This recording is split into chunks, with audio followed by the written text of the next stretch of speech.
amigos, de tus propias palabras, si ven esta cara de felicidad es que hoy tenemos un gran invitado, un senador de esta gran República Mexicana, de los Estados Unidos mexicanos, gran amigo de este medio y sobre todo una persona congruente y a la cual hay que escucharle, porque vale la pena su sapiencia y su conocimiento.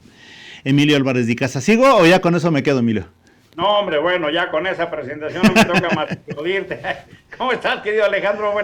Buenos días, buenas tardes, buenas noches, según nos vean. Sí, mira, te voy a decir, estoy contento porque por fin se nos hizo, ya está, nos habíamos tardado un poquito, pero obviamente pues tú también tienes una chamba impresionante, y pues bueno, estás aquí.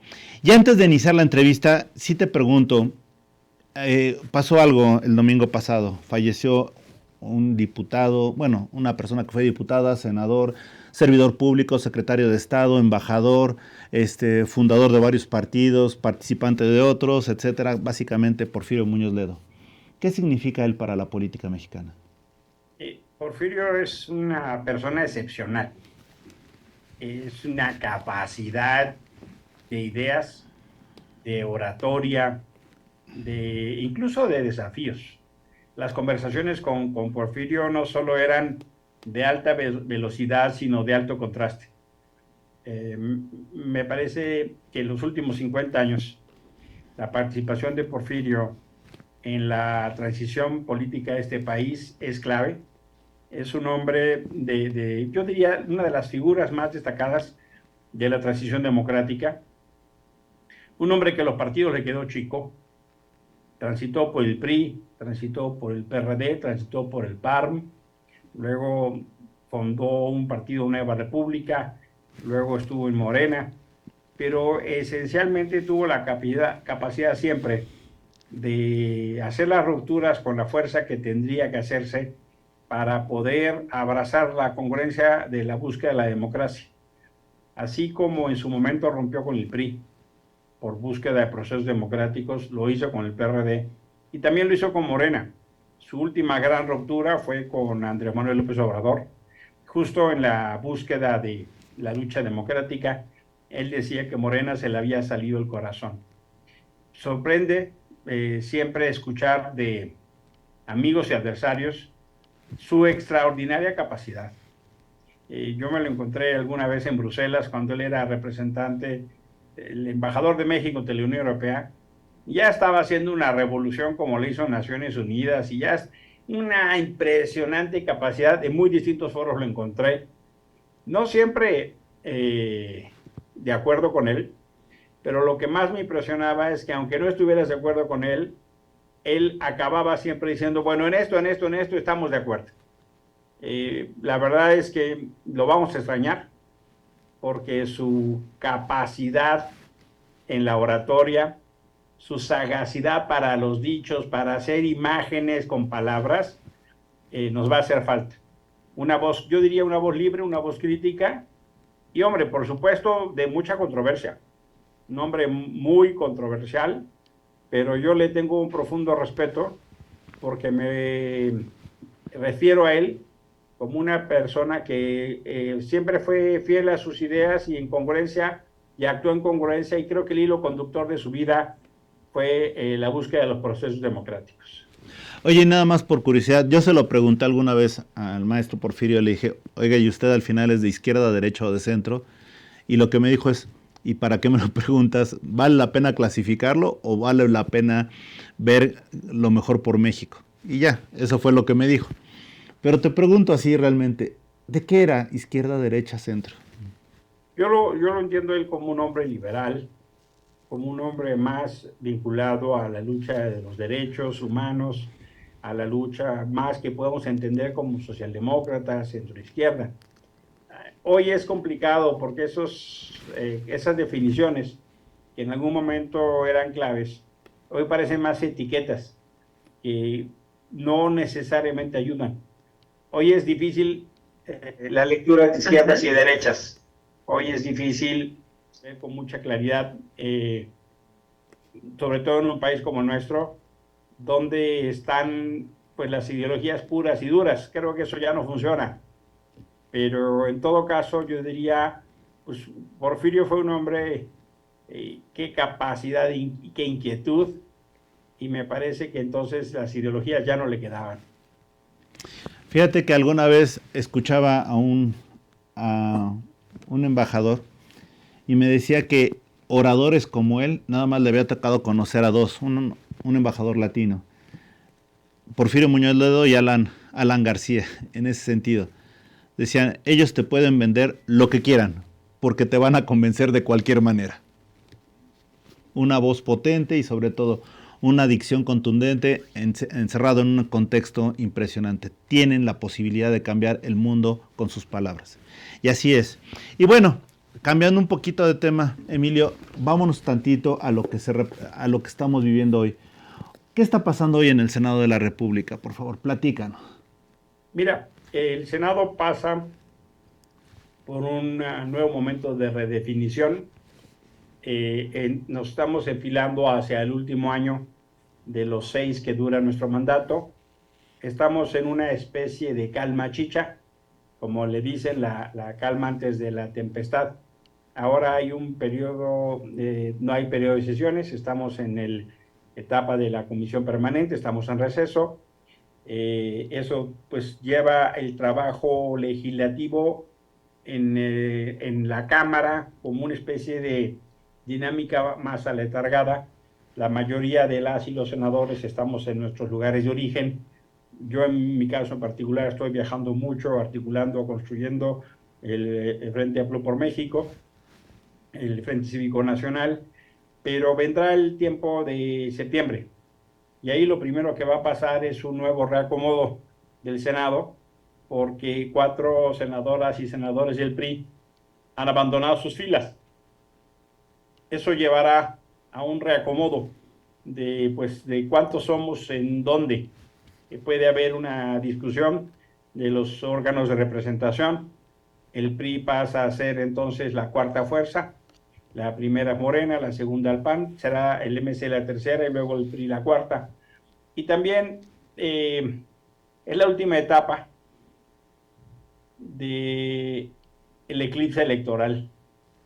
Me refiero a que muchas y muchos de los colegas probablemente estarán en la búsqueda de un puesto de elección popular. El Senado es un semillero natural para las gobernaturas. Vamos a enfrentar un momento peculiarmente interesante. Esta es la primera vez que las y los senadores van a poder ser reelectos en su historia. Es la primera vez que habrá reelección para el Senado. Y eso va a dar un componente particularmente desafiante. Y la última cosa que diría es que como el año electoral empieza en septiembre, vamos a ver un escenario de mayor polarización. El Senado de la República va a ser uno de los foros privilegiados para esa polarización. Me gustaría decirte que ojalá haya posibilidad por los acuerdos. Lo veo poco probable. Creo que esa tribuna se va a utilizar más esencialmente para la construcción de narrativas de cara a pues un proceso que pareciera inevitable de 2 grandes bloques. Pareciera que vamos al 94 hacia una elección de tipo plebiscitaria, es decir, si continúa o no este gobierno, si continúa o no esta propuesta de gobierno. Y el Senado será una plataforma privilegiada para ello.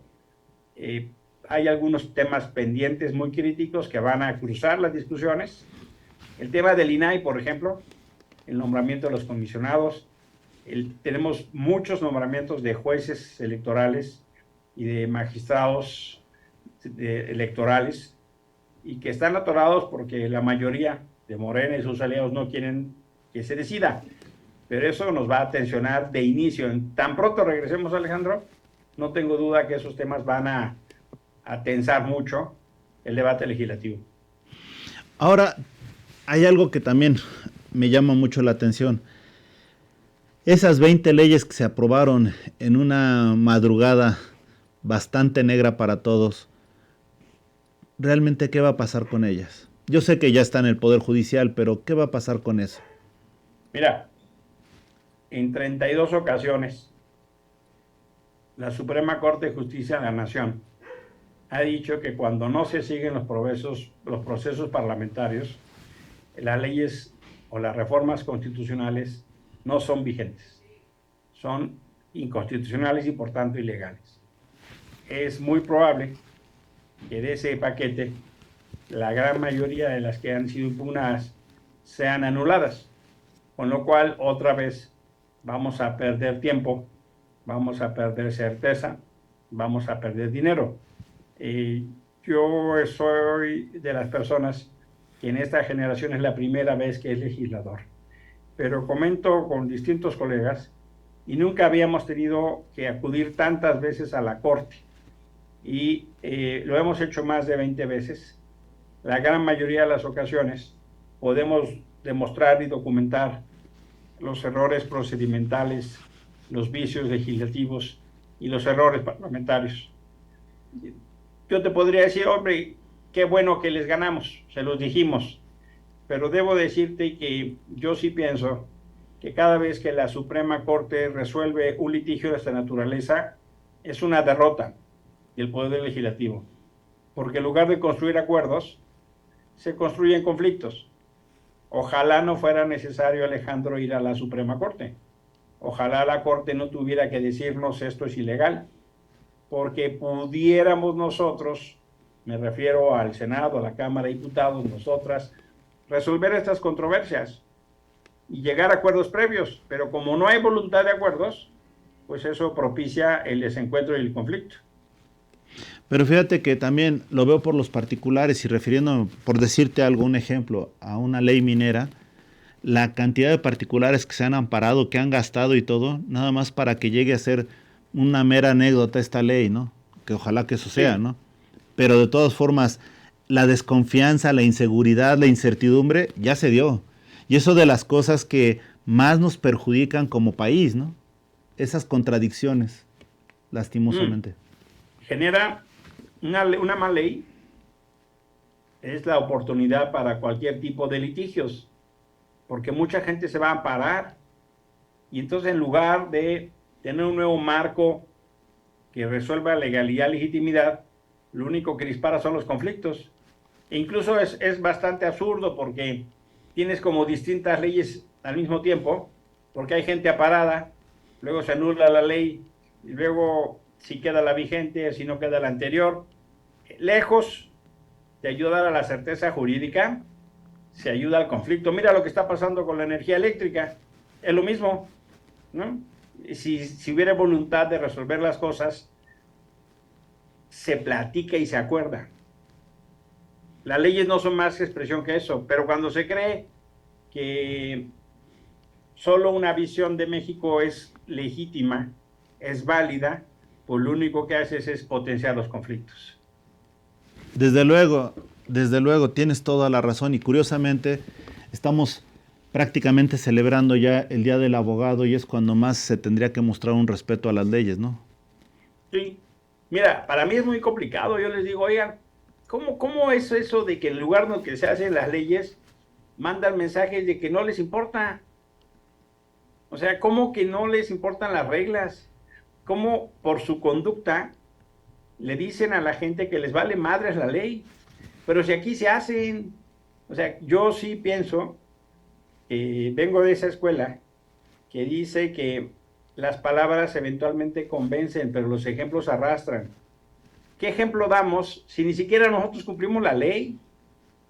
La verdad, yo pienso que el desprestigio, el descrédito que en ocasiones tiene el Congreso, tiene su fundamento en actitudes como esas, Alejandro, en que hacen lo que quieren porque lo pueden hacer y hazle como quieras.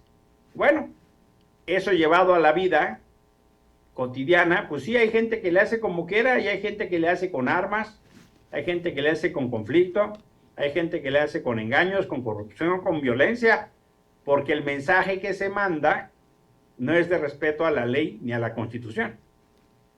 Sí, sin duda. Y otra de las cosas que también me llaman mucho la atención, en estos momentos en que estamos viviendo, ¿de alguna vez tú te imaginaste ver al PRI así? Mira, la verdad no me imaginaba así. Yo soy de las personas que durante muchos años se opuso a esto que llamábamos el prigobierno o el prisistema, ¿no? Pero creo que como país descubrimos, tarde y mal, que el PRI no era solo un partido político, que era una cultura. Y hoy tengo dos ideas. La primera es que las peores prácticas, la peor cultura y las peores representaciones de ese México autoritario, gandalla y abusivo, hoy no están en el PRI, están en Morena. Y la segunda es que también hoy tenemos un imaginario de PRI que no corresponde a la realidad. El PRI ya no es ese grande aparato invencible, ya no lo es. El PRI tiene 2 gobernaturas. El PRI gobierna a menos de 5% de la población a nivel local, me refiero a los estados. Hoy el PRI tiene una fuerza regional en Coahuila y Durango. Es el partido Lala, ¿no? Es de La Laguna, Ujú. ¿no? Y la verdad es que seguimos teniendo en nuestro entendimiento, en nuestra idiosincrasia, en nuestra percepción, el PRI de los 70s. Ese PRI hoy está en Morena, ese PRI viejo ya no lo veo, ese PRI poderoso ya no lo veo. Hay mucha gente que se sigue identificando con el PRI. Hay muchas cosas del México, de las instituciones, del México de leyes, del México que influenció a nivel internacional, del México de la solidaridad internacional, del México de un prestigio en la región muy fuerte que se lo debemos al PRI. Y yo creo que no nos tenemos que pelear con todo nuestro pasado. Hay que recuperarlo mejor para proyectarlo. Hay muchas cosas de este país en términos del seguro social, de las universidades, del sistema educativo, que se las debemos al PRI y hay que reconocerlo. ¿Nos conviene como país un PRI en estas circunstancias? Yo creo que lo más pertinente es un PRI que sea convincente y que sea verosímil. Una de las cosas que más hace daño es no tener claridad qué va a pasar con el PRI y con los priistas. Si el PRI se va a poner a Morena o el PRI va a negociar con Morena. Si los priistas gobernadores entregan sus estados y no compiten. Si hay un claro deslinde de los errores del pasado o no se explica ni se asume y en su caso se hacen los correctivos y las disculpas pertinentes. El PRI tiene un dilema de futuro y me parece que si tuviéramos un PRI cada vez más regresando a causas, más cercano a ciudadanos, un PRI más abierto a la transparencia y rendición de cuentas, sería de extraordinaria utilidad para este momento de México. Wow. Ahora te pregunto, en ese sentido, ¿dónde quedaron los luchadores sociales, los demócratas, que antes eran oposición y ahora ocupan cargos, entre ellos de senadores en el poder? Fíjate que sí hay un reacomodo fuerte. Eh, las elecciones del 18 pasaron porque había un caldo de cultivo para este populismo. Hubo un caldo de cultivo, que fueron los errores del PRI y del PAN principalmente. El PRD no gobernó nunca a nivel nacional. Y me parece que hay que entender que la democracia quedó de ver a mucha gente. Mejoramos en la formalidad. Tuvimos un INE, tuvimos un INAI, tuvimos un CONAPRED, tuvimos una CNDH, tuvimos muchas cosas para mejorar. Pero seguimos teniendo mucha pobreza y mucha desigualdad. Seguimos teniendo mucha violencia contra las mujeres, mucha exclusión. Y la democracia formal no resolvió eso. Y me parece entonces que los errores expresados en corrupción, abusos y arbitrariedades fueron ese caldo de cultivo para que llegara una personalidad como López Obrador. Por eso es tan importante entender por qué se perdió la confianza. Y entendiendo por qué se pierde la confianza, entonces puedes plantear un proyecto de futuro. El PRI y el PAN, el PRD y muchas organizaciones y gente que está apostando a que no continúe Morena, es preciso que entiendan que no se trata de regresar al 18 como si no hubiera pasado nada. La disputa es de futuro, no de pasado. Y en esa disputa de futuro, eh, claro que PRI, PAN, PRD pueden hacer mucho y tienen que hacer un esfuerzo importante, no solo para abrirse a la ciudadanía y generar nuevos términos de confianza, sino para recuperar la confianza de quienes se les habían depositado, para poder entonces, con una visión nueva, no sencillamente criticando a quien hoy gobierna, tener una alternativa que emocione. Qué fuerte, pero fíjate que hay algo que también me llama mucho la atención. Tiene razón, el daño ya está hecho, el daño son 5 años. Este, podríamos resaltar algunas cosas positivas y de ellas cuáles determinarías que fueran. Mira, si yo tuviera que decirte las tres cosas que me parecen pertinentes de este gobierno, te diría, me parece bien el incremento salarial. No, era una cosa que estaba pendiente y creo que eso es muy importante. No se ha avanzado en la fuerza necesaria, pero creo que eso es una cosa pertinente. Segundo, me parece también importante el cambio de las reglas del mundo laboral.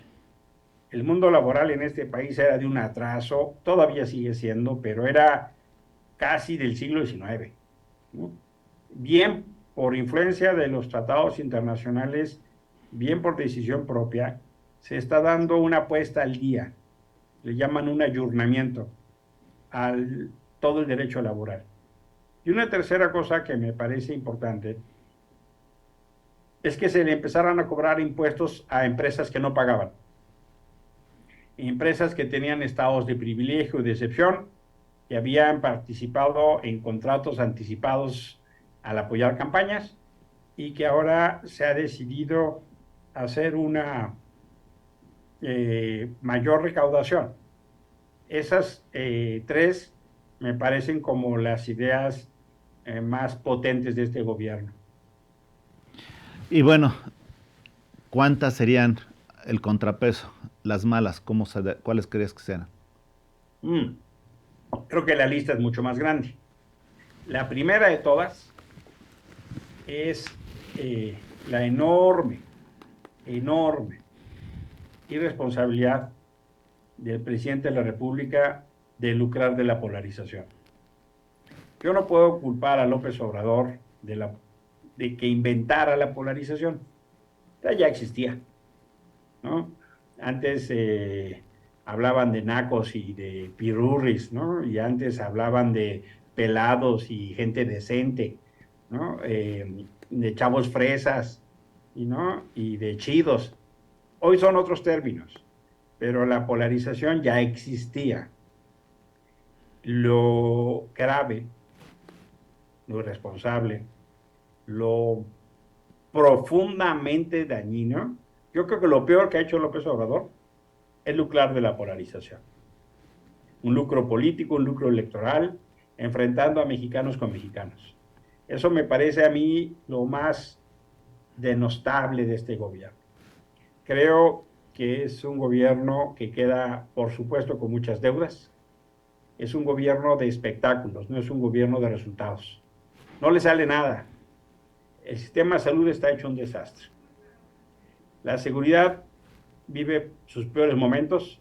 Tenemos más asesinados que nunca en la historia. Este gobierno ya es el gobierno con más personas desaparecidas en la historia, con más periodistas asesinados en la historia, con más feminicidios. Tal vez la pandemia no fue su culpa, pero lo que sí fue su culpa fue cómo respondió a la pandemia. Y como consecuencia de las decisiones que se tomaron o se dejaron de tomar, hoy hay más pobres que cuando este gobierno entró. Y terminaría diciendo, la mayor derrota de Morena, de López Obrador, es la corrupción política tan acelerada que están viviendo. todos los métodos democráticos que construyeron durante 30 años para llegar al poder, hoy los quieren dinamitar para corruptamente permanecer en el poder. Atacar al INE, al tribunal, al INAI, a la Suprema Corte, no reconocer los contrapesos legales, no obedecer la ley, violar los amparos, contradecir, por ejemplo, que los gobernantes no pueden hacer campaña. Hoy López Obrador un día y otro habla de las elecciones, habla de la oposición. El cállate chachalaca ya se quedó chiquito, ¿no? Él le reclamaba a Fox que se metió a las elecciones. López Obrador no deja de estar en eso. Entonces te diría que, francamente, aunque no me adscribo a esa cosa que llaman 4T, y eventualmente porque los conocí muy bien, cuando yo era presidente de la Comisión de Derechos Humanos del entonces Distrito Federal, pues mis clientes frecuentes, por el número de quejas que yo recibía, eran López Obrador, Marcelo Ebrard, Encinas, Martí, Dolores, Claudia Sheinbaum, Bejarano, toda esa gente. Tal vez por eso no estoy ahí, porque los conozco bien. Pero yo francamente creo que este es un gobierno de discursos, es un gobierno de un programa televisivo, no de una nueva realidad. Y dentro de ese programa televisivo, pues tal parecería que es una comedia constante, ¿no? O una tragicomedia. Porque de alguna manera tú ves que hacen señalamientos a las personas, critican, destruyen con singular alegría, ¿no? Y lo más triste de todo esto es que no hay quien lo pare. Fíjate que ese es justo el grave problema de la narrativa, porque es un presidente que conecta bien con unos serios estratos de población y la gente lo toma como su representante y le está un poco dispuesto a otorgar la disculpa y el perdón o las excusas, como de cuando se pasa cuando un hijo comete un error. Bueno, sí se equivocó, pero es buena gente. Bueno, sí se equivocó, pero tiene buenas intenciones. Bueno, es que no lo dejan trabajar. Bueno, pero es que hazte cargo que pues, el contexto internacional. Bueno, pero es que hay muchas atenuantes. Mucha gente se siente identificada con este presidente por cómo habla, por sus mensajes, y le perdonan muchas cosas. No hay la misma exigencia. Y es muy impresionante porque pasan cosas graves, como la muerte de los migrantes en Ciudad Juárez, o como lo que estamos viendo en estos días. Chilpancingo. Chilpancingo es un desastre, un verdadero desastre. Secuestran policías, Policía Nacional, policías estatales, secuestran vehículos de seguridad y con eso rompen las puertas de los palacios de gobierno, detienen. Y el presidente, en lugar de dedicarse a eso, se dedicó a mover unas banderitas para inaugurar nada. Se fue otra vez al espectáculo a Cancún para poner un tren en una vía que empujaba otro trenecito chiquito, sin estación, sin gente, sin rumbo, la nada. El espectáculo como forma de gobierno y la búsqueda de lo electoral como fin. Este es un gobierno dedicado a buscar ganar elecciones, no dedicado a gobernar. Emilio, vivimos en un narcoestado. Sí, la herencia de este gobierno va a ser un narcoestado autoritario y militarizado. Esa va a ser la herencia de López Obrador. Y tal pareciera que pudiera sonar contradictorio, ¿no? Porque hablas de narcoestado y parecería que no hay orden, pero sin embargo es cuando más militares hay, ¿no? Entonces, ¿qué está sucediendo? Está dándose un pacto muy perverso de permitir al narco tomar control territorial, de dejar hacer, dejar pasar, de los gobiernos federales y estatales que permiten cosas como las de Chilpancingo. Y vemos la descomposición tan acelerada de lugares como Chiapas, Tabasco, Veracruz, Guerrero, Oaxaca. Michoacán, Oaxaca, Sinaloa. O sea, es impresionante el nivel de descomposición. El control territorial del narco es cada vez mayor. De nada le sirvió a López Obrador tener una Guardia Nacional que nunca hubo, ya hubiera soñado Calderón o Peña tenerlas. De nada sirvió que se le diera permiso al ejército irse a las calles, ya hubiera soñado Calderón tenerlo. Este gobierno tuvo el mayor respaldo legal e institucional que cualquier otro, y mira los resultados, son realmente paupérrimos. Y por eso pienso que el nuevo pacto, el nuevo acuerdo con el ejército tiene que ver con un asunto de alianza política. En México está pasando algo que no existía y que hay que advertir que es muy peligroso, que es la creación de una élite empresarial militar. Eso no existía en México. Eso existía en países donde había habido golpes de Estado.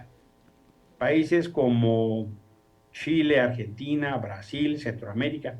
Las Fuerzas Armadas tenían cúpulas empresariales que administraban o tenían control de una parte de la renta nacional, Alejandro. Hoy en México ya hay una élite empresarial militar que no existía y que va a ser muy peligroso luego poner esto en términos de perspectiva para que no sea la discusión solo de cómo regresan a sus cuarteles, sino cómo se les quita la parte de la renta nacional que López Obrador les entregó. Yo quiero, por ejemplo, ver qué es lo que va a pasar en la práctica cuando le retire, cuando la Corte falle en alguna de las leyes que fueron aprobadas y que daban beneficios a los militares. Quiero ver la reacción, porque eso es Pues muy delicado. O sea, imagínate, es enfrentar un poder, un poder de derecho, que es la Corte, contra un poder de hecho que están militarizados y que de alguna manera pueden sentirlo como un desafío. mira, si le dieron una vacatio legis de un año para regresar a la Guardia Nacional, a donde nunca debió haber salido, de la Sedena a la Secretaría de Seguridad Pública, uno dice, ¿por qué tardaron tanto tiempo? Eh, tienen ya no solo tareas en seguridad pública, internet, aeropuertos, líneas aéreas, distribución de fertilizantes, distribución de medicamentos, Constructoras. constructoras. Mira, hubo el año pasado el tema de los ascensos. Nos dieron menos de un día para revisar los nombres. Mi equipo en el Senado se dio a la tarea y encontramos un general que fue responsable de ayudar a los damnificados de Tabasco. Lo que nos encontramos es que gastó 165 millones de pesos en una juguetería de Puebla, supuestamente para comprar colchones a los damnificados de Tabasco. 165 millones de pesos supuestamente en colchones comprados en una juguetería de Puebla. Como no hay controles, como no hay transparencia, esas cosas brotan como hongos que parecen acabados actos de corrupción. Como esas historias, ¿cuántas habrá, Alejandro?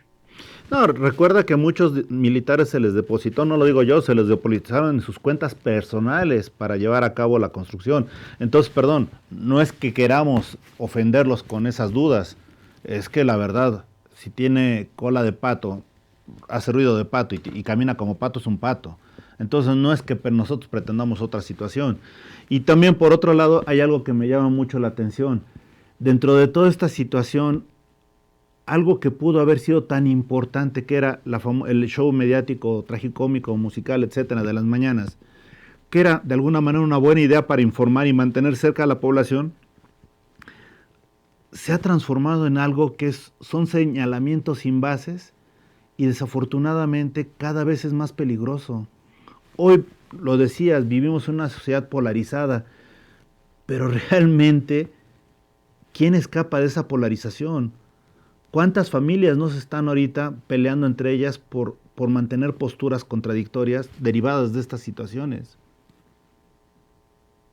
Hay muchos temas que ya no se pueden platicar Efectivamente. porque pierdes amistades, te desencuentras con gente muy querida con hermanos, con primos, con tías, con cuñados, con cuñadas, con hermanos, en fin, hay temas que para no ahondar en la ruptura ya no hablas. O hay gente con la que ya no puedes hablar. Es muy común, Alejandro, que oigas historias de que en los grupos, en los chats, en WhatsApp, se hayan salido, se hayan peleado, se hayan enojado. Es muy común encontrar estos desencuentros. Por eso, creo que lo más grave que ha hecho este gobierno es justamente lucrar de la polarización y enfrentar a unos mexicanos con otros. Las diferencias son válidas, son legítimas y te diría hasta necesarias. Pero exacerbar las diferencias para llevarlos a los desencuentros es una perversión. Borda en la promoción de los discursos de odio, borda en los abusos de poder, cuando el presidente de manera abusiva calumnia, ataca, miente, señala. En no pocas ocasiones a mí me ha puesto en la mañanera. Y yo le he invitado en varias ocasiones a decirle, mire, usted dice que no se afecta el tramo del Tren Maya, yo ya fui y vi que hay cuevas. Y lo invito a que recorramos. Y si yo me equivoco, yo le pido una disculpa pública. Cuando estaban inaugurando el aeropuerto, bueno, haciendo las obras del aeropuerto Felipe Ángeles, hicieron un supuesto viaje en un tren imaginario, Sí. ¿no? Que era un viaje fantastimágico. Y yo dije, eso es un engaño, una simulación. Vamos, enséñeme el tren, hagamos una transmisión en vivo desde ahí. Si yo me equivoqué, ahí le pido una disculpa. Lejos de eso, esta triste persona y figura que hace, que es que el recuento de mentiras, exhibió en su programa unos tweets míos abondando la calumnia y la mentira. Y eso es, desde cualquier punto de vista, un abuso de poder. Lo han dicho los relatores de Naciones Unidas, de la Comisión Interamericana de Derechos Humanos, y no le importa. ¿Por qué? Pues porque tiene el micrófono. Pero cometen un error. Tienen borrachera de poder. Y creen que eso les va a durar siempre. Y no va a ser así. Esto se va Emilio, a acabar y van a enfrentar muchos problemas.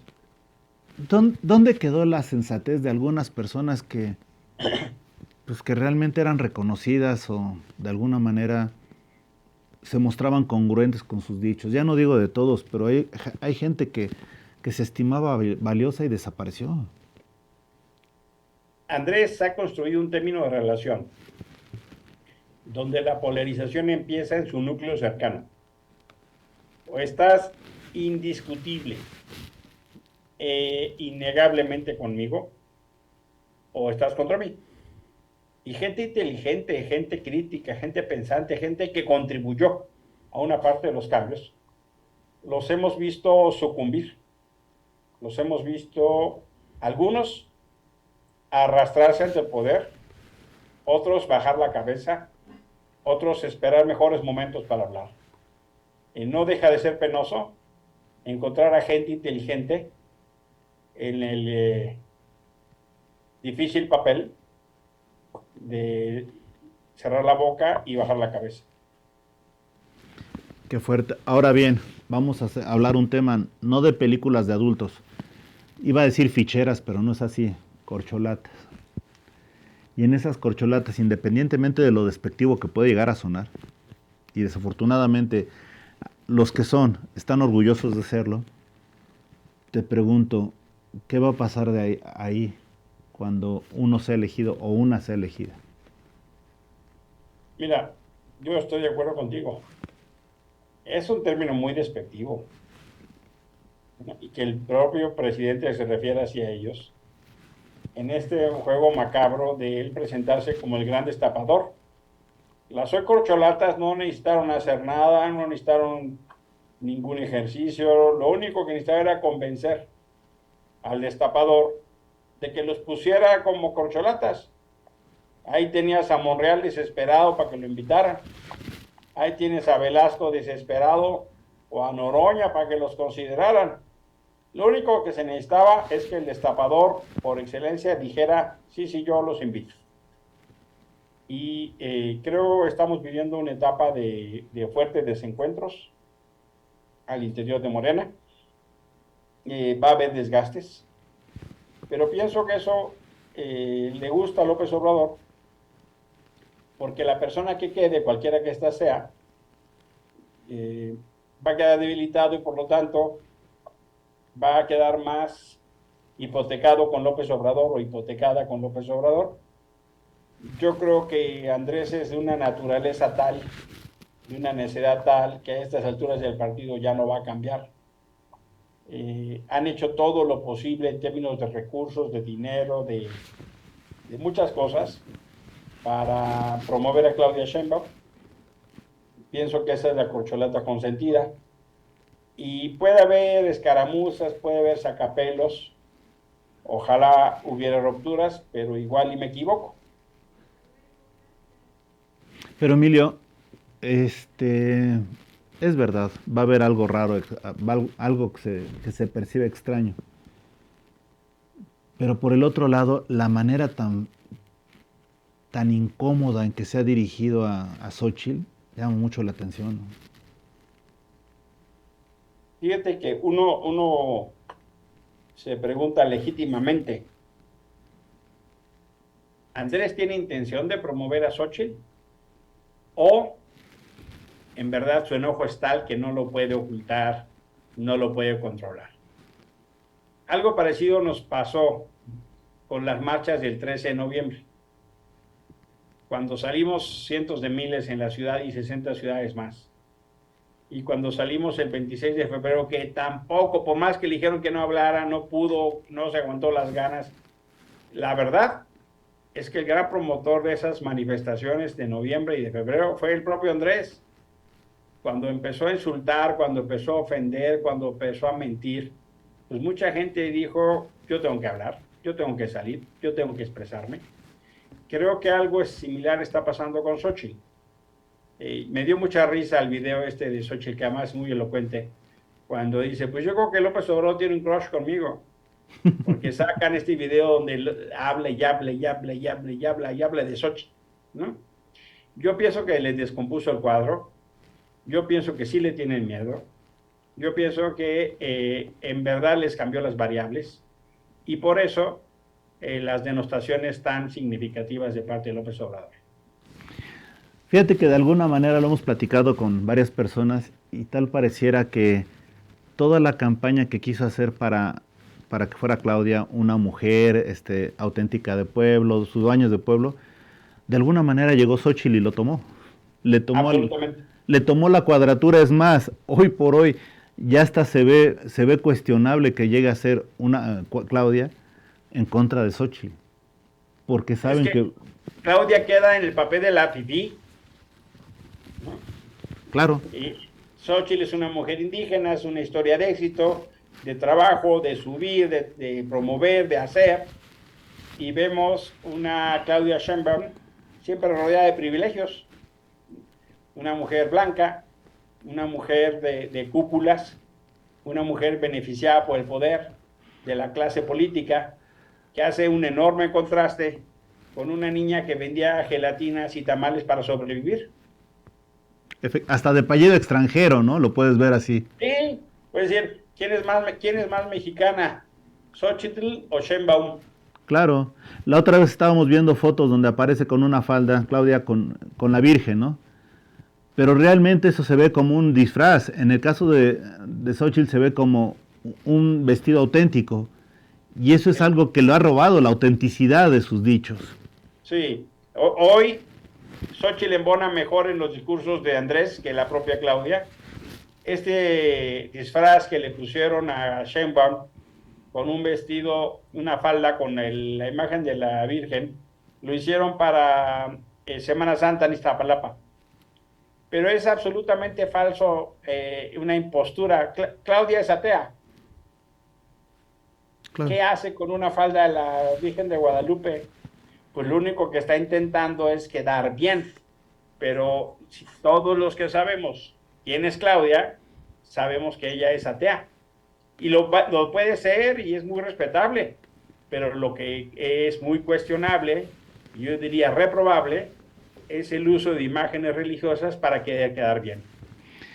Ahora, otra de las cosas que me está llamando mucho la atención, han salido algunas personas a hablar de la necesidad de un frente cívico de ciudadanizar estos procesos.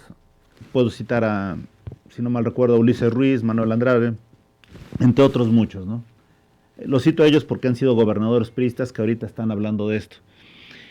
Y tal pareciera que realmente se trata en estos momentos de darle mayor fuerza a la sociedad civil, crear una proximidad entre gobierno y sociedad. ¿Cómo ves eso? Yo creo que ese es el desafío para cualquiera. Para cualquier partido, para Morena, para PRI, para PRD, para cualquiera. Los partidos no pueden solos y necesitan acercarse a la sociedad en tres ideas principales. La idea en sus causas, la idea en su legitimación y la idea en su confianza. La sociedad civil juega esos tres componentes y la crisis de los partidos políticos obliga a que entiendan que hoy hay otras coordenadas para la política, que ya no es el tiempo de las estructuras y los acarreos. El PRI ese de las plazas llenas ya no existe. Eso es una especie de zombie, que no se ha dado cuenta que ya no vive, ¿no? Y por eso es tan importante entender que tanto cuanto más se abran a la sociedad civil, a sus causas, tanto cuanto más interés público van a tener. Sin duda. Finalmente, te agradezco mucho. Estamos a 7 minutos de retirarnos. Te agradezco esta charla. Me encantaría seguir por horas, pero sé que también eres un hombre ocupado y te agradezco este tiempo. ¿Qué nos recomiendas a nosotros como ciudadanos para ser críticos con lo que está sucediendo y tomar la mejor elección que contribuya al México que necesitamos construir y que queremos? Mira, yo pienso que hay que poner por delante nuestras libertades y derechos. Y hay que ver qué amenaza o qué fortalece ello. Yo pienso que los graves riesgos que tenemos enfrente es que en el futuro no podamos defender nuestras libertades, nuestros derechos.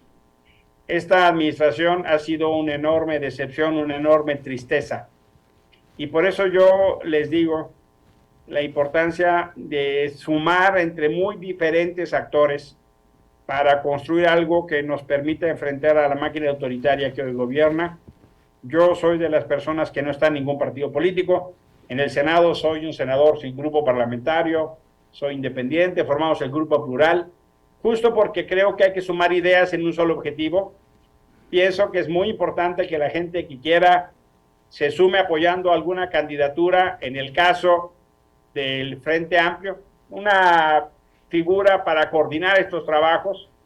Del 12 de julio al 5 de agosto van a poder expresar algún apoyo y del 5 de agosto al 20 de agosto, si no quieren tener ningún apoyo, se adhieran. Ahora, no quieren eso, ayuden levantando la voz, ayuden informando, pero yo pienso que este es un momento no solo de participación, sino de organización. Pienso que es muy importante que nos muevan nuestros sueños, que nos muevan nuestras alegrías, no que nos muevan nuestros temores. Este es para mí un momento privilegiado de apostar a las cosas a las que crees, no a las cosas en las que temes. Yo quiero construir un México, hombre, para que mis dos hijas, jóvenes adultas, puedan salir sin temor, o para que mi hijo menor pueda escoger vivir en México y no irse de aquí. Es decir, yo lo que les invito es a que sean sus amores lo que les mueva y no sus miedos. Excelente. Oye, nada más voy a darle cabida a una pregunta que me está haciendo el público antes de despedirnos. ¿Tú crees que hay una violencia de género del presidente en contra de Xóchitl Gálvez? Sí lo creo, y sería muy bueno que las feministas que están en Morena se atrevieran a poner límites. Hoy hay una reforma constitucional para limitar la violencia de género, y no solo creo que el presidente incurre en eso, sino parte de sus moneros, parte de sus ideólogos, hoy tienen un discurso machista, misógeno y racista. Xochitl los tiene tan desconcertados que ahora están enarbolando todo aquello contra lo que lucharon. Es increíble ver a tanta gente de Morena que se cree con autoridad moral para decir quién tiene dignidad. Es increíble ver como si ellos fueran quién para decir la dignidad de las personas, o si son o no indígenas, o si son o no mujeres. Es muy vergonzoso ver la derrota ética y política y el descontrol que les ha generado una mujer como Xochitl, porque estás viendo expresiones machistas, racistas y clasistas de manera vergonzante. Perfecto. Perdón, la última pregunta también del público. Perdóname, nada más. ¿Ves al Frente Amplio también que se está creando, formando parte, Movimiento Ciudadano formando parte de este frente? Sí, ya se empezó a mover, ya Enrique Alfaro empezó a mandar señales, ya Dante está teniendo que dar explicaciones, y yo sí creo que es muy importante que entendamos cuáles son los peligros que tenemos enfrente. Repito, hay algo mayor que nosotras y nosotros mismos. Ese algo es México. ¿De qué me importa cuidarme al 2030 si del 24 al 30 lo van a destruir? Si no actuamos ahora, quién sabe qué mañana vamos a tener. Excelente, Emilio. Pues mira, la verdad, me quedo con algunas otras preguntas, pero ya sería en exceso. Simplemente te agradezco mucho. Es una gran charla. Me gustó, ojalá se repita pronto. Finalmente yo te preguntaría algo básico en este programa. En tus propias palabras, ¿quién eres? Yo soy Emilio Álvarez y Casa, mexicano enamorado de su país, casado con una linda mujer, con 2 hijas y un hijo que son grandes regalos de mi vida. Soy sociólogo, soy defensor de derechos humanos, soy chilango, soy una persona que apuesta a la amistad, a la solidaridad como formas de vida, pero sobre todo soy una persona que le busca construir un lugar bonito a su gente. Yo soy católico, pero soy muy amigo de los ateos. Soy muy amigo de la gente que no cree, porque he encontrado en ellas y en ellos unos testimonios de humanismo que son ejemplos para mí. Y sobre todo soy una persona que cree que lo que uno debe dar es lo que uno espera recibir. Excelente. Pues, Emilio, nos estamos yendo nada más. ¿Quieres mandar un mensaje a los abogados en su día? Mandarles un fuerte abrazo. Yo soy un sociólogo con especialidad en abogados. Convivo mucho con ellas y ellos, y son de una potencia y de una maravilla. Probablemente el gremio más dinámico y organizado de este país. Les mando un fuerte abrazo. Muchas felicitaciones. Emilio, muchísimas gracias, sobre todo gracias a ustedes que nos han seguido. Espero que hayan disfrutado este programa como yo lo he hecho. Muchísimas gracias y hasta la próxima.